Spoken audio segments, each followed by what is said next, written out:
Ganyan lang ang estilo ho kasi nitong mga marites. Kaya ngayon, mga nagtatago na ho. Bakit? Mga natatakot na. Di ba? Mga natatakot na ho doon sa mga maghahabol sa kanila. Biruin mo, palpak, yung kay Trillanes, ano sabi nila? Si Trillanes daw po ay tumatanggap ng 2 milyong dolyar para ibigay doon sa ICC. Sinagot sila ni Trillanes. Kung ako kaya kong suhulan yung ICC, ano pa kaya si Mr. Duterte? Ano pa kaya ang mga Duterte? Di kung nasusuhulan, mas malaki ang offer ng mga Duterte. Di ba? O eto, may isa ding nasilip, yung isang nag-comment kay Mike Defensor. Fake photos pa. Yung 3 lalaki nagbubuhat ng maleta, isasakay sa helicopter, nawawala ang paa nung isa sa gitna. Wala Hindi pulidohong mga magtrabaho, mga boss. Yung tipo pong bara-bara lang. Siguro dahil mga nagmamadali na, kailangan mapatanggal, mapaalis agad si Pangulong Bongbong Marcos sa kanyang posisyon. Kaya wala na. Okay na yan. Tuloy na yan. Di ba? Basta send mo na yan. Importante, may mga DDS, uto-uto. At nagpapapaniwala sa atin. Ganun lang naman ho yun O ano sagot kay Defensor nitong isa? Madali lang gumawa ng ganitong kwentong barbero boy. Basta ganito yon. PBBM pa rin. Ayan halos lahat pinagtatawanan na lang si Defensor. Ang sakit ho nito, makita mo, nagpo-post ka, tapos yung ipinopost mo para panawagan na kampihan ka at para ikaw ay maabsuelto doon sa mga kwari-kwari, mapatanggal ang Pangulo, tapos kekengkoyin ka doon sa mga comment section. Di ba? Eto, take camera action. Pang ilang action na ba yan? Baka need na ng new director. Kwentuhang palpak ng 18 marites. Puno. Mike Defensor. Diba? Kinekengkoy na. Buti na lang, andyan ka, Defensor, napapatawa mo ko araw-araw. Inuulan imbis na yung simpatya, imbis na pagkampi. Kaya Defensor, hindi Kinukot siya pa, pinagtatawanan sila. Akala ko maleta, ngayon plastic, isa pa yun. Yung kay De Lima, pinadalan daw ng mali-maleta si De Lima. Tapos nung mga nakaraang wala na, paper bag na lang daw Ito. Yung kay De Lima, may kinukwento yung isang marites. Natanggap at bakit siya binibigyan? May tanong doon sa isang marites. Sabi nila yung si Leila de Lima daw yung nasa affidavit ninyo, hindi daw siya congressman noon at saka nasa kulungan daw siya noon. So, tama nga naman Bakit mo bibigyan ang isang taong walang posisyon, walang kapangyarihan, walang maitutulong sa inyo ng mali-maletang pera? Hindi siya congressman. Ano ang may tutulong sa inyo niyan? Di ba? paano siya nakatanggap at bakit siya binibigyan? Hindi, nung nakita ko sa 2 beses pumunta sa townhouse. 2 beses siya nakipag-meeting po din. May natanggap po siya. Natanggap. Yung unang kwento nila dito, mga kababayan, may natanggap. Okay, meron.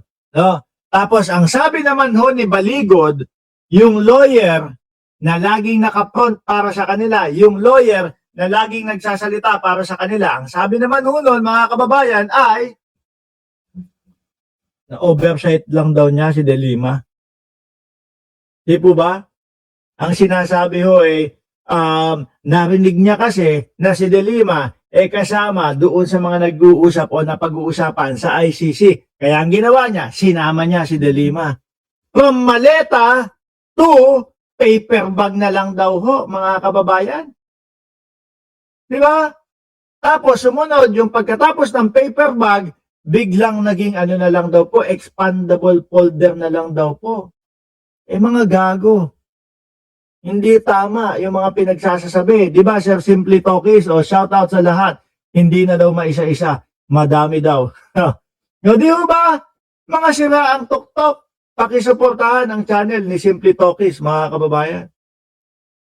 Unang-una, bakit mo nga naman talaga bibigyan ng pera? Yung wala namang kapangyarihan at wala namang maitutulong sa inyo.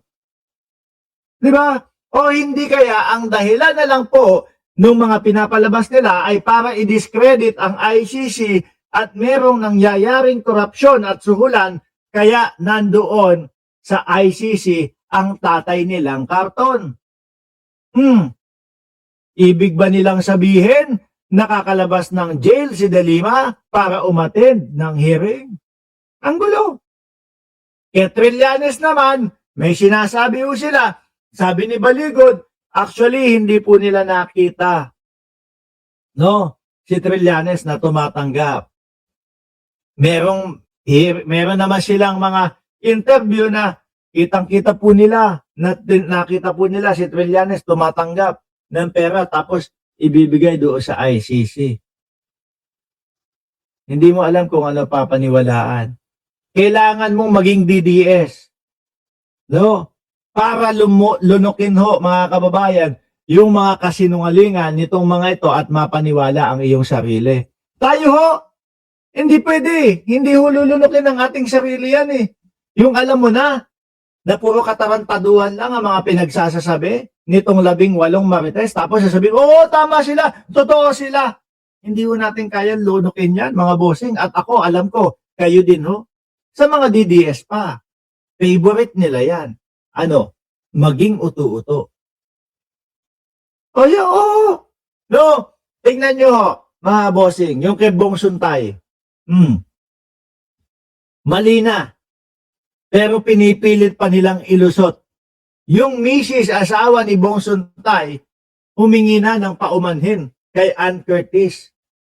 Pero nakita nyo po, yung mga yung mga alipores ng mga DDS, ay grabe banat kayo kay Ann Curtis ah. Pinipilit nila na tama si Bong Suntay ah. Di ba? Pinipilit nila. Nakita mo si Topacio. Ano mga pinagsasabi doon sa kanyang doon sa kanyang radio station? Yung ayoko na sabihin dito baka bawal kay YouTube, gumahasa, yung ganito, ganyan, nasa isip mo. Walang mali doon. Grabe naman kayo dyan sa mga DDS.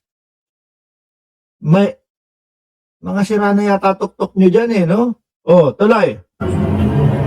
Alam niyo kayo dahilan bakit siya nagipag-associate kay Saldi ko? So, hindi ko na masyado, kasi kami, hanggang security level lang kami. Pero nakikita namin na yung lahat ng tao na pumupunta sa engagement na meeting ni boss, alam namin kasi nandyan ang po kami sa perimeter. Kapatid!